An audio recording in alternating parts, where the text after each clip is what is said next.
और रही बात है कि सारे विपक्ष एक साथ इसलिए मिल रहे हैं। जो विपक्ष कुछ महीना पहले कुछ साल तक तू मैं करते थे, एक दूसरे के ऊपर मजाक किया करते थे, आज वो मोदी जी को हराने के लिए एक साथ आ रहे हैं। आना कोई बुरी बात नहीं है, आप हराओ मोदी जी को, लेकिन मोदी जी के बुराई से अच्छा आप देश के लिए क्या अच्छा करोगे वो काम तो गिनाओ। महंगाई का मुद्दा सुनो, मैं एक किसान का बेटा हूँ।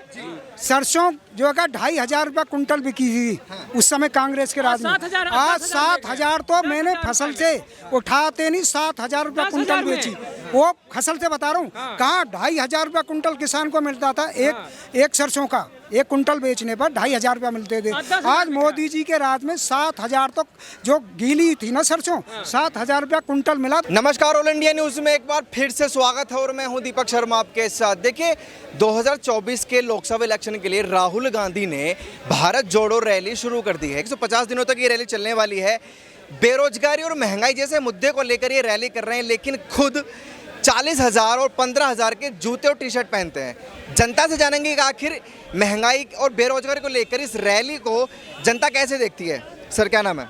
मेरा नाम पुरुषोत्तम कुमार है। मैं आपके चैनल के माध्यम से मैं राहुल गांधी जी को अगर मिल जाऊं तो मैं उनका पैर पकड़ के चरण पी जाऊं। मैं बहुत अच्छा करने की कोशिश कर रहे हैं, लेकिन पहले उनको जनता को बताना चाहिए कि भाई देश टूटा कब था, वो कौन लोग थे, किस कारण से देश टूटा, इनको कब, राहुल गांधी की नींद कब टूटी, कब लगा कि अरे देश टूट गया, चलो देश को जोड़ देते हैं। और दूसरी बात कि जब आप महंगे कपड़े, सस्ते कपड़े, उनका हक बनता है वो जितना मर्जी पहने, क्योंकि भाई वो MP हैं। और राहुल गांधी अगर ये एक्टिविटी नहीं करेंगे तो उनको तनख्वाह कहाँ से मिलेगा। तो ये जनता के बीच में इसलिए आए हैं कि वो खुद एडजस्ट कर सके। और रही बात है कि सारे विपक्ष एक साथ इसलिए मिल रहे हैं।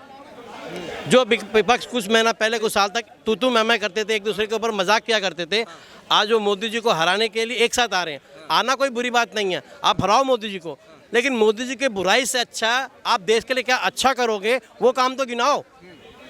मैं नीतीश कुमार जी को पर्सनली ये कह रहा हूँ कि आप इतने साल मुख्यमंत्री रहे, बैकएंड पे आपको मोदी सरकार की सारी योजना का आपने बेनिफिट लिया, आज अचानक वो आपके लिए सबसे बड़े रावण बन गए हैं। तो ठीक है, आप रावण बन गए तो आप उनका अंत कर दीजिए, लेकिन जब आप प्रधानमंत्री के मुंगरी लाल के हसीन सपने आप देख रहे हैं, अगर आप प्रधानमंत्री बन जाएंगे तो आपके अच्छे काम क्या होंगे, उसका कुछ डमी है क्या आपके पास? कुछ बिहार में ऐसा यूनिक काम आपने किया है जो आप ये कह सको कि बगैर NDA का मैं कर सकता था?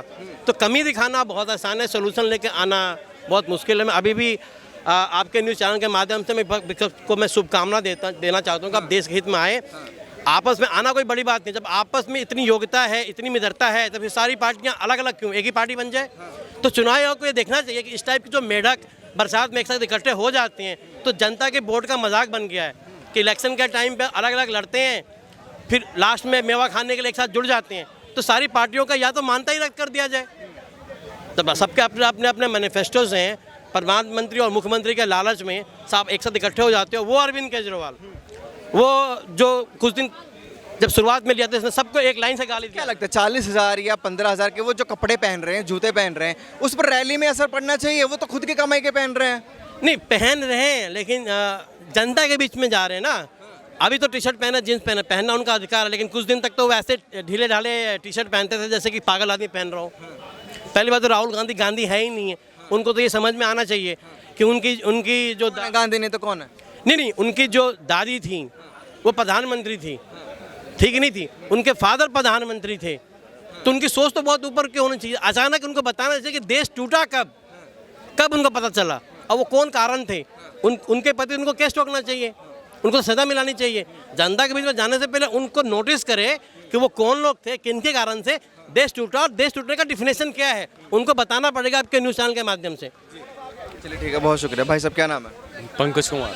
क्या लगता है ये जो भारत जोड़ो रैली कर रहे हैं राहुल गांधी, कैसे देखते हैं? महंगे कपड़े पहन कर जाते हैं, बेरोजगारी का मुद्दा उठाते हैं, गरीबी का मुद्दा उठाते हैं। देखो जी, ये गरीबी का मुद्दा बहुत उठाते हैं, उसकी बात करते हैं, लेकिन इनको महंगाई के विषय में भी सोचना चाहिए।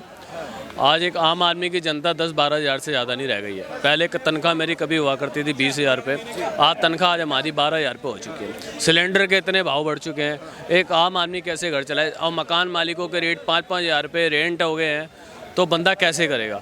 तो सरकार को इस चीज़ को, महंगाई को सोचना चाहिए, गवर्नमेंट को सोचना चाहिए। मैं मोदी जी पे इल्ज़ाम नहीं लगा रहा कि आपकी गलती है, ना मैं राहुल, नेता कोई भी हो, लेकिन काम अपना कर्तव्य से करे कि आम जनता अपना घर परिवार अच्छे से चला सके, क्योंकि इन्होंने जो है पूरा देश का बेड़ा गर्क कर रखा है। देश की मिट्टी पलीत हो चुकी है। अपने अपने सूट पहनना, अपने जूते देखना।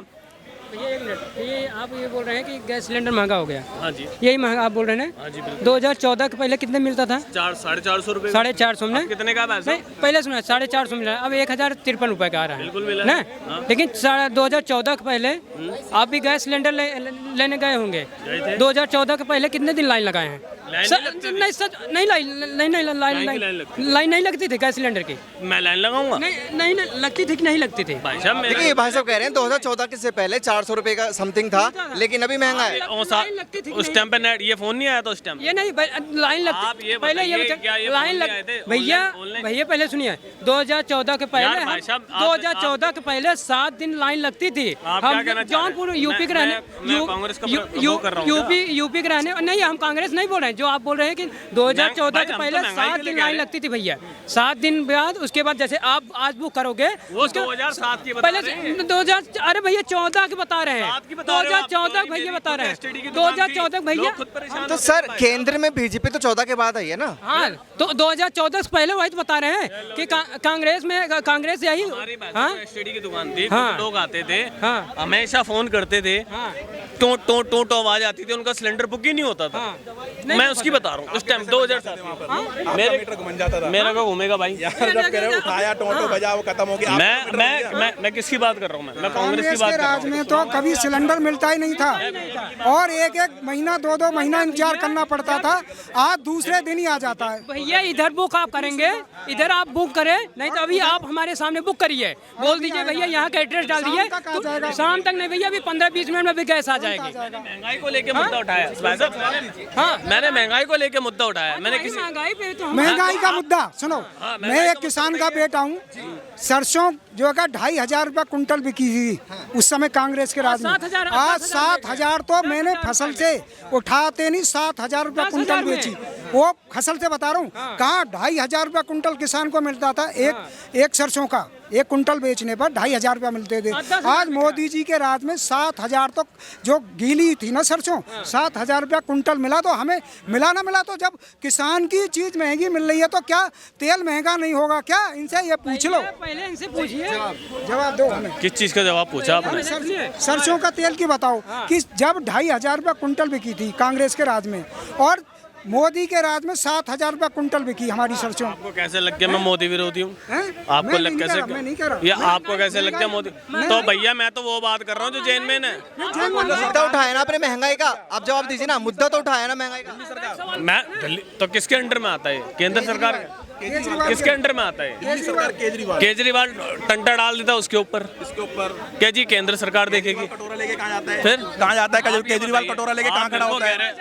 मोदी जी के पास पास जाता है ना वो, यानी उसकी टोपी उसके सर, उसकी टोपी बिल्कुल वो आपके और मेरे टैक्स का पैसा। आपके और मेरे तो मैंने ये तो नहीं कहा मोदी जी खराब है, मैंने तो नहीं कर क्या कहा। रहे? आपके हमारे टैक्स के पैसे से केजरीवाल अरे भैया मैं ये कह- फ्री बिजली दे रहा है। वो फ्री अरे भैया दे रहा होगा, ठीक है, बहुत बड़ी अच्छी बात है, लेकिन मैं बात मेरी बात तो सुनिए। बिरयानी खिला रहा शाहीन बाग में भाई साहब। अरे उसको छोड़ो ना, गोली मारो।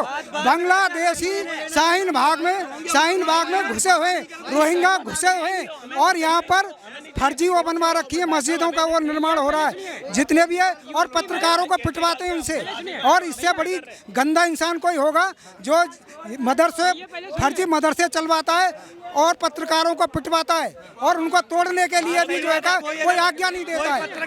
अंकल जी कोई पत्रकार अगर ग्राउंड जीरो से रिपोर्ट करता है ना, ग्राउंड जीरो से जाता है तो भाई उसको आराम से बुलाते हैं ऑफिस में, उसे मारते हैं क्योंकि वहाँ पे फर्जी मदरसे बना रखे हैं उन्होंने। वहाँ पे पढ़ाएंगे भाई, जब उनके 2014 इन लोगों के जो अध्यापक जब ऐसे मदरसों में पढ़ाने वाले ऐसे हैं, उनके संचालक जो है वही जब मार रहा है लोगों को, रिपोर्टर पूछ। फर्जी मदरसे किसने बनाए? कांग्रेस की बात कर रहे हैं आप, बीजेपी की बात कर रहे हैं? मैं बीजेपी कांग्रेस की बात नहीं कर रहा हूँ, मैं उसकी बात कर रहा हूँ जिन्होंने बना रखे हैं, केजरीवाल ने उनकी बात कर रहा केजरीवाल ने बनवाया हूँ है। भाई। अगर आपकी सरकार है, ये शाहीन बाग में 6 अगर बैठे हुए अगर सरकार आपकी है ना तो आप ही देखोगे ना, शाहीन बाग में 6 महीने से बैठे पड़े हैं। अंकल जी कौन दे रहा पानी, कौन दे रहा? क्यों नहीं बैठे? अगर शाहीन बाग में 6 महीने साल भर बैठे हुए थे, जितने भी महिलाएं बैठी थी बिरयानी खा रही थी, यूपी में क्यों नहीं बैठे? यूपी में किस लिए ना बैठे? यूपी इसलिए ना बैठे, बाबा जी बिरयानी नहीं खिलाते, बाबा जी स्वागत करते दिल्ली हैं, में सपोर्ट करने वाले अच्छे उनके। स्वागत करते